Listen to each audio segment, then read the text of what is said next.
Right, let's move on because the team I want to talk about now, just we'll pick up from where we were last week. It only took 1 week, Dom, for the Vitality Stonks to turn the other round, and now they're headed the opposite direction. And bearing in mind, there's only two teams that have won every single game, and one of them's Rogue, which has obviously had a bit of a light schedule. All of a sudden, it only took 1 week, and Vitality's already back in the mix.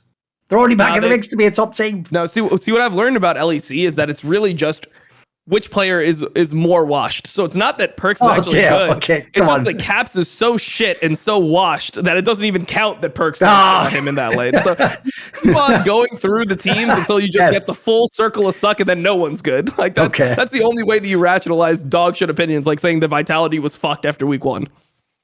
By the way, you're reaching a bit far when you have to go that Caps is washed in socks now. Like, I do like it though, Dom, because it's like they really didn't learn the essence of their lesson. The lesson wasn't, by the way, that Vitality was good in week 1. The lesson was don't give up on truly legendary players with transcendent qualities like Perks. And they were like, yeah, I get what you're saying. So you're saying Caps sucks now, like.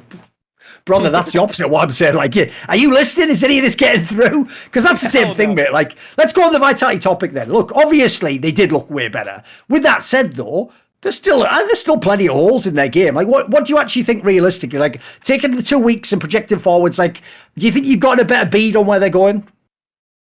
I mean, I think it's really hard to tell still. It's been so few games, and just like the way they looked in week 1 was so much different than week 2. I still feel like there's going to be some issues like connecting all the pieces together.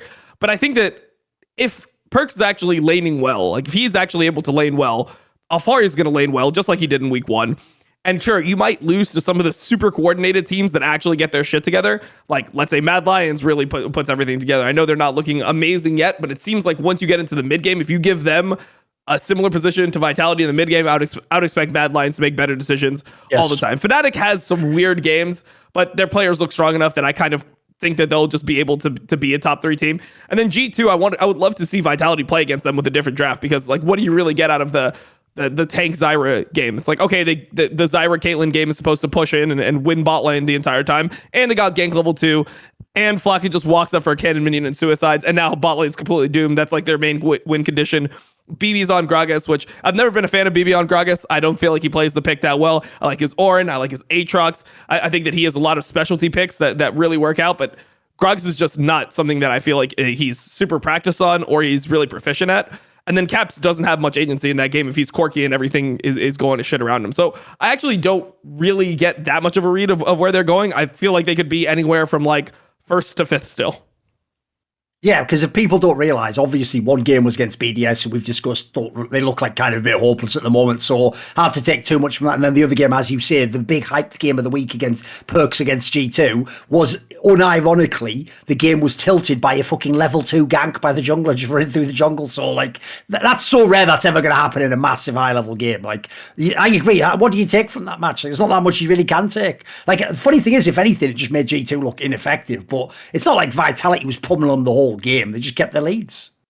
I think they played solid. I mean, I think that one thing that was that could inspire hope is the fact that Perks was actually like late. Like his CS was absurd in that game. He had like 300 plus CS at like 24 minutes or something like crazy like that. I don't know the exact numbers, but he had an absurd amount of CS. I think somebody said he hit like 200 at 16 minutes.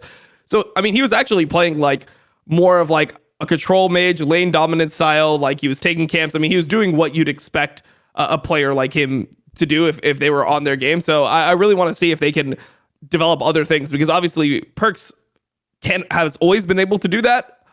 I mean, to different degrees of effectiveness depending on time frame, but generally that's something that he's been able to do as a mid laner within LEC. I would want to see them play different types of things. Like I want to see the Perks LeBlanc with Selfmade on a ganking jungler and see if they're able to actually find some cohesion there, because it's really easy for Selfmade to just ignore mid lane completely and get a win like that. But how do they work together as a team? Because I feel like that's something that we've seen Selfmade kind of struggle with before. It never felt like him and Nemesis were really on the same page, even though they were good friends. So that's something that I want to see out of them. And there's going to be a bunch of different things that we need to see to be able to determine if this is actually like the real super team. Are they going to be a top team in Europe?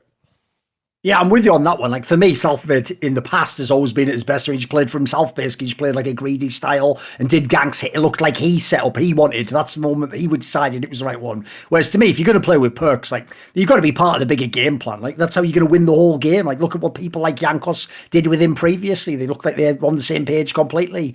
Want to see more cool, funny, interesting clips based on topics from my content? Well, subscribe to this channel then, or be a pleb and don't.